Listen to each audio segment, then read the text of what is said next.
So then the next one that I'm going to do is I'm going to go ahead and go to observe, and I'm going to put language, because I want to remind myself that what I'm observing is the language. The specific words that people use, the way they use them, the energy that's behind them. Okay, you can see that I'm starting to run out of room for language there. So I'm just going to go with it and put that. And it's funny, now I can see age sticks out. So from a young age, language was a problem for me. Beginning with spelling. Spelling, I remember, was such a stressful time. I don't know, that's probably, I don't know if that's like 3rd grade, but it was a very stressful time for me. It was when Garbage Pail Kids were out, and in order to help get me inclined and enthusiastic to want to do spelling, my mom would, if I passed my spelling test for the week, she would get me a pack of those Garbage Pail Kids. So I do remember that was like a huge incentive for me, was those Garbage Pail Kids, because I did not have enthusiasm for wanting to pass spelling tests. It was very stressful. It's something that I'm sure that I cried many tears over as a young girl, trying to get it right and just not being able to. Like, it kind of makes me feel emotional right now thinking about it. So that's kind of what the observe sphere does. You start thinking of these scenarios in your life that you've encountered that has made you to this point of non-acceptance in yourself, and you try to look at them from a different point of view. Just really start to think, what is a positive way? What are the positive ways that people are allowing themselves to use words? So in this case, for language, I'm thinking, what comes to mind for me,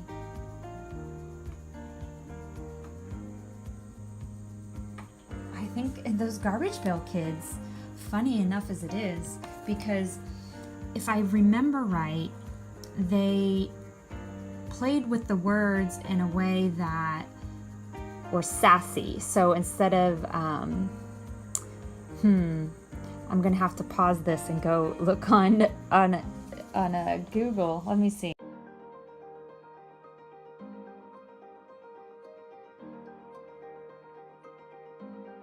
I looked at a couple different Garbage Pail Kids online to try to kind of recall for me that observation, that discovery of what it was like for me at that time to be struggling with my spelling. And I see that a lot of them, what they were characters that had a play on a word that rhymed with the name, and alligator was one of them. So it was a little boy that was an alligator. Oliver Twisted is another one. It's a little boy with a twisted body for Oliver Twisted. So I think for me, it kind of made words fun, even though they're completely gross and probably inappropriate. I'm going to go ahead and go with it because, you know what? It's authentic, and that's my observation. So it's going to make me smile. This is really good. I'm kind of having, even though this was a stressful time for me, I'm kind of having fun with thinking about it. So I'm going to write Oliver Twisted here as my observation. So I'm just going to make a little baby face here. So this is Oliver Twisted, right? This is the Garbage Pail Kids. And this is an observation that I remember making of somebody using see, I already spelled garbage wrong. It's hard to talk and write too, but let's forgive myself.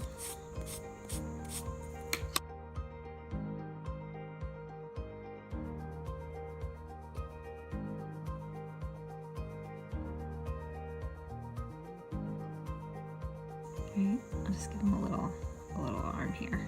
Why not?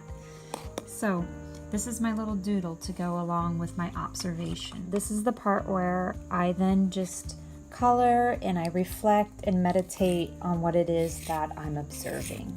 So let's see what comes to mind while we do this.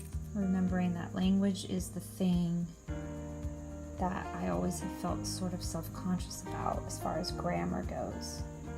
Spelling, punctuation, using the right words. And this is just relaxing. It just kind of helps you separate from whatever it is that's bothering you. Sharpen this.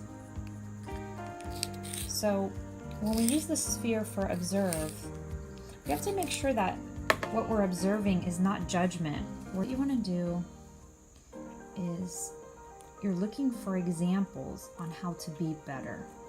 That's what observe is. You're looking for positive examples. And although Garbage Pail Kids might not seem like a positive thing, I know that they were pretty controversial back in the day. It was a positive thing for me because it was something that I had struggled with. It's spelling. It made spelling fun for me.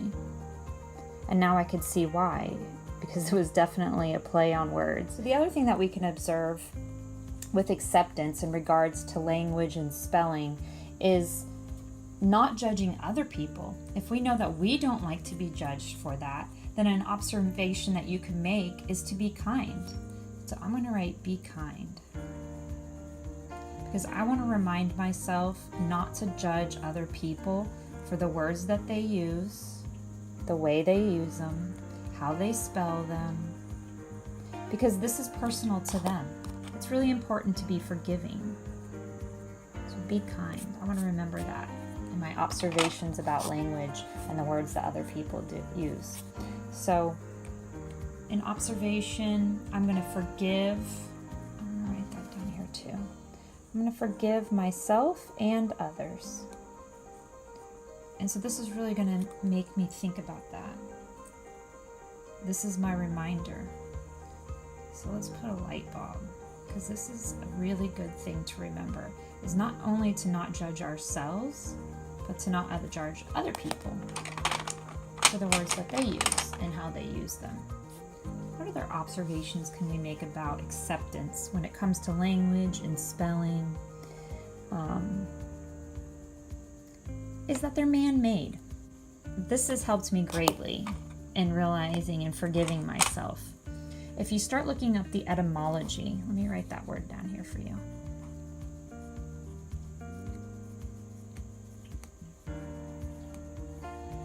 And remember, I don't spell right all the time, so you might want to look that up.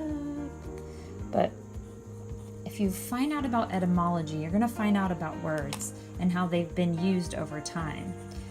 It's really interesting to find out that some of the words that we use today are out of context from what they really originally meant.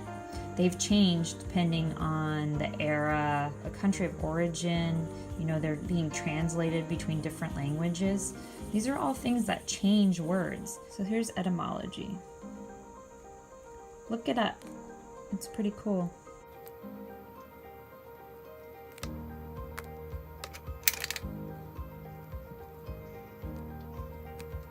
So that's how you use the observe sphere. You just make connections between what you've noticed with accepting yourself in regards to your intention.